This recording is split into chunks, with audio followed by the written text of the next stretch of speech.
You're charged with no valid operator's license in the city of Three Rivers on February 17th.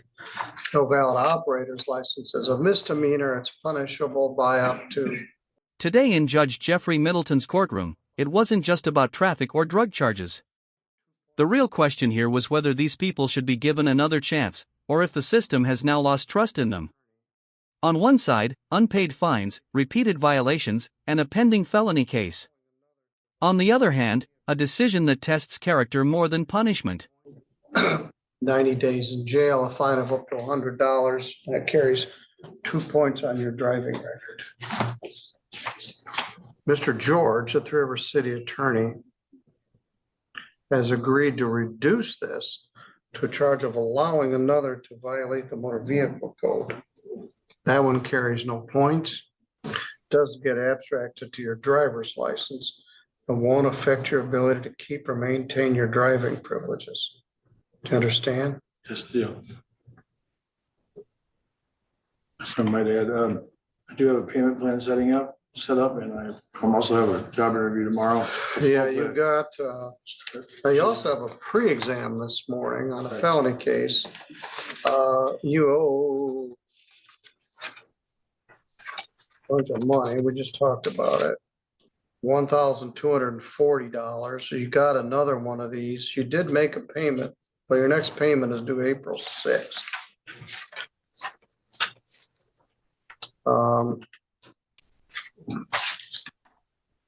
Where were you going on this particular day? If I remember correctly, I was going home. Coming back from going home.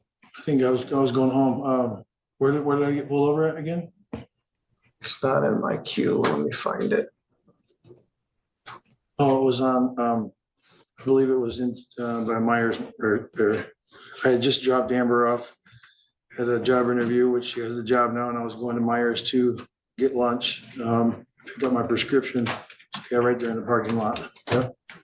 I remember now. Well, you just keep driving around like you have a valid driver's license, like nothing changed. 25268. Do now. Since they reduced that to allowing another to violate the motor vehicle code.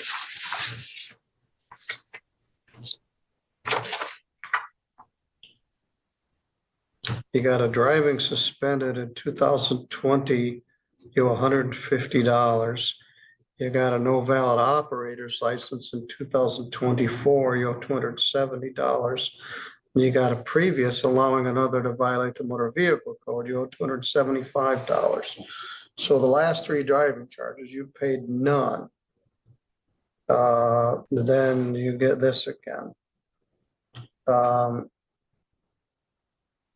And you got a felony methamphetamine charge pending later this morning.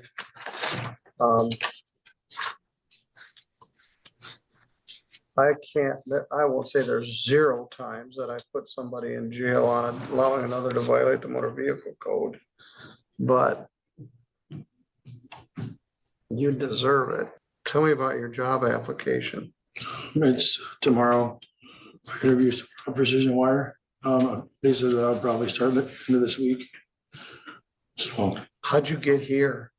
My daughter, daughter-in-law, her stepdaughter. She's on the car right now. What? So you got somebody out in the parking lot? Yeah. All right. Let's make sure you didn't drive here. Yeah, she's out there. All right. At 9 o'clock. Mr. George will be here that day. I want to see if you get the job, if you pay anything on your other fines and costs, and what happens with your felony case. Yeah. If you're going to go to jail on the felony case, I could do jail and run it concurrently. But right now, you ain't. Are you Anthony Christopher Montgomery? Yes, sir. All right. Mr. George came out to see you at the jail this morning. Yesterday, we had no power. He's here with me at the courthouse. Also present is Chief Assistant Prosecuting Attorney Joshua Robert. You're charged with a felony offense of possession of methamphetamine It's alleged that on March 4th, you possessed methamphetamine. Let's take a look at the complaint.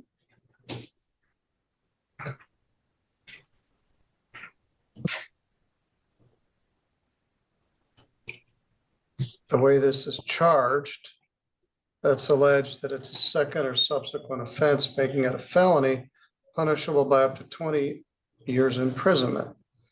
Your lawyer, Mr. Tim George, is here, as I said. Mr. George, is there a plea offer here? Your Honor, the prosecutor's offered that if my client would enter a plea to the misdemeanor charge of use of methamphetamine, the charge in the complaint as well as the drug that will be dismissed. You agree, Mr. Aubert? Yes, I do.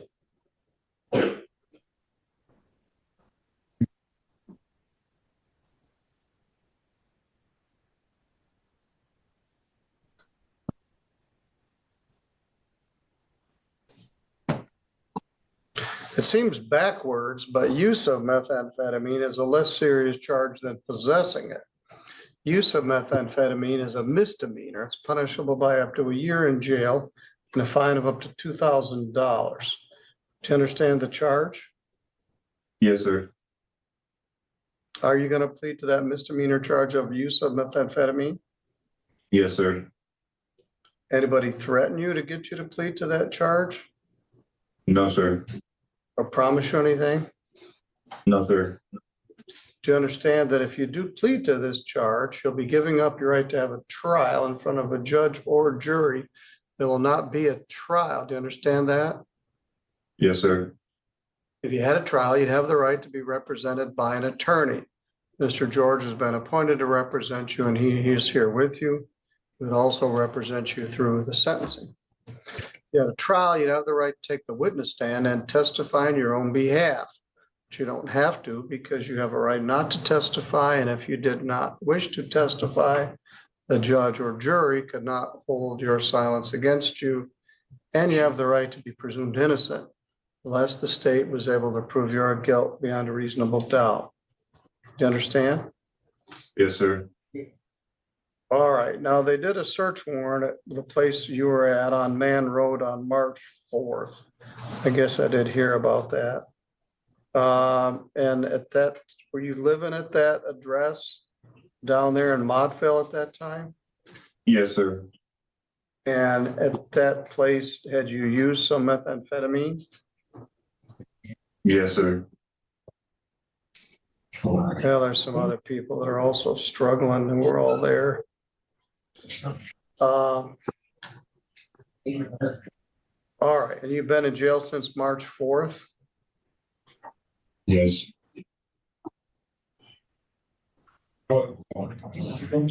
You have $986 worth of unpaid fines and costs, speeding, driving suspended, disobeying a stop sign, aggravated domestic violence.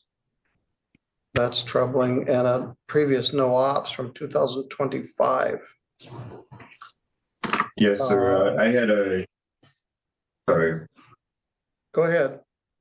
I had a job interview the day the house got raided, the day before the house got raided. And I was supposed to get a call back on the job. I'm hoping I can still have that job when I get out of here. So I can pay those I hope fines. so. Everybody's got a job interview the next day or the same day. So it seems. Are you on probation or parole anywhere? No, sir.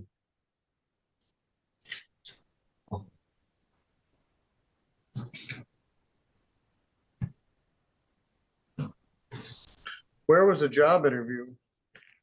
A place called Vista Corp or Mad Cheetah. I was a warehouse employee there. Well, you got to pass a drug test to get hired by those places. Yeah. At least you got some clean time now. Let's see what we show for jail credit.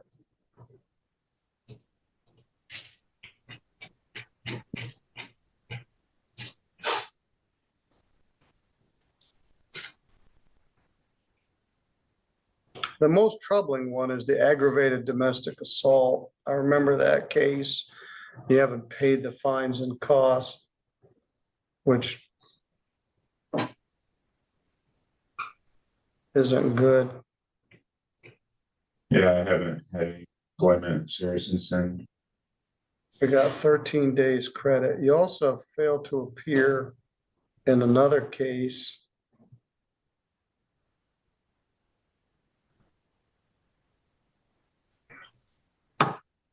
$25.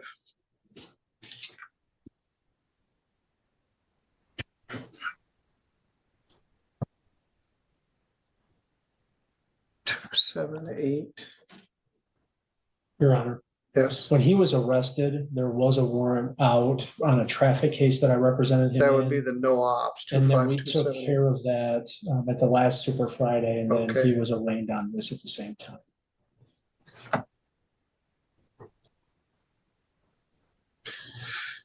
In file 23808, it's alleged that you did aggravated domestic assault on your spouse, Casey Montgomery. That matter was resolved with a plea. I gave you 202 days, credit 22, leaving 180 days to serve. And I guess this was what was left over from the fines and costs, restitution.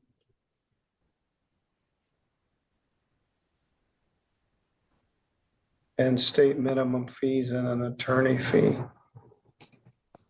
So you did a bunch of jail and then never paid anything. That was in 2023, October, but I gave you 180 days of jail. I'm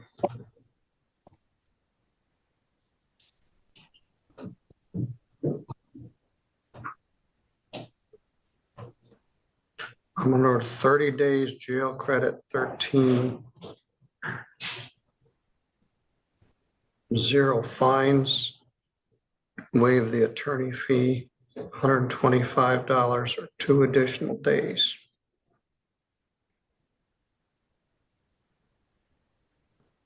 And I'm gonna wipe out some of this other stuff.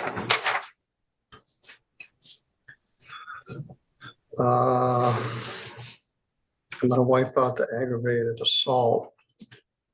23808 SM.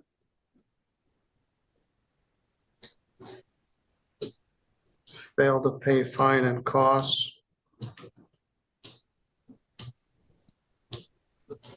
13 days credit, 13 days concurrent with your new case, 26360 FY. So I just wiped out the $275 you owe me on that case.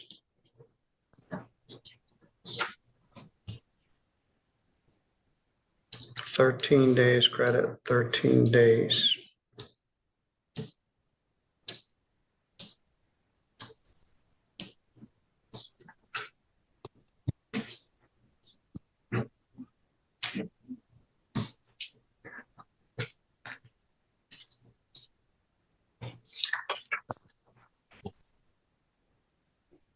Driving suspended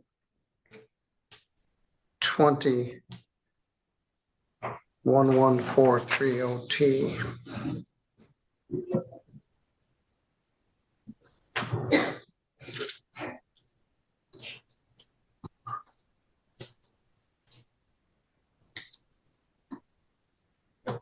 You got a couple civil infractions that I can't wipe out with jail. But I wiped out the driving suspended charge from 2020, the aggravated domestic assault charge, and the no ops.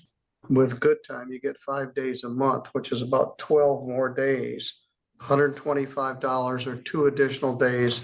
And I attempted to wipe out all the other fines and costs that you owe. You need a little more clean time. And I don't like the fact that you just blew off all this old stuff, but I just wiped it all out as far as I can tell. So you're good to go. Thank you, Your Honor. Thank you. All right, Mr. Montgomery. Casey, do you have anybody we need to see from the jail? Yes, Your Honor, I have 2 waivers from the jail. Do you want to put those on the record?